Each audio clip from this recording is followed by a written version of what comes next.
My brothers and sisters, store up your treasures in heaven.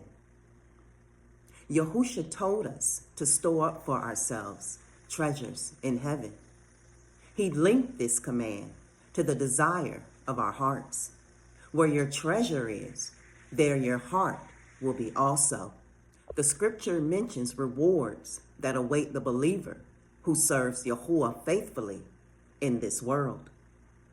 A great reward is promised to those who are persecuted for Yahusha's sake.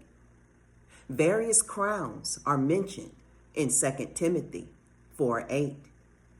Yahusha says that he will bring rewards with him when he returns. We are to treasure Yahuwah most of all.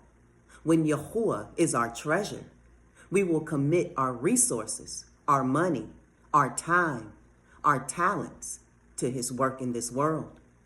Our motivation for what we do is important.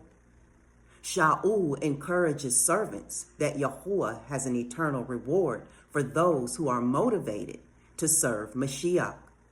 Whatever you do, work at it with all your heart, as working for Yahuwah, not for human masters, since you know that you will receive an inheritance from Yahuwah as a reward. It is Mashiach you are serving. When we live sacrificially for Yahuwah's sake, or serve him by serving the body of Mashiach, we store up treasure in heaven. Even seemingly small acts of service do not go unnoticed by Yahuwah. If anyone gives even a cup of cold water to one of these little ones who is my disciple, truly I tell you, that person will certainly not lose their reward. Some with more visible gifts, such as teaching, singing, or playing a musical instrument, might be tempted to use their gift for their own glory. Those who use their talents or spiritual gifts, coveting the praise of men, rather than seeking Yahuwah's glory, receive their payment in full here and now. The applause of men was the extent of the Pharisees' reward. Why should we work for worldly plaudits when we can have so much more in heaven? Yahuwah will be faithful to reward us for the service we give him. Our ministries may differ, but the Elohim we serve is the same. The man who plants and the man who waters have one purpose, and each will be rewarded according to his own labor. The rich young man loved his money more than Yahuwah in Matthew 19:16-30, a fact that Yahusha incisively pointed out. The issue wasn't that the young man was rich, but that he treasured his riches and did not treasure what he could have in Mashiach. Yahusha told the man to sell his possessions and give to the poor, and you will have treasure in heaven.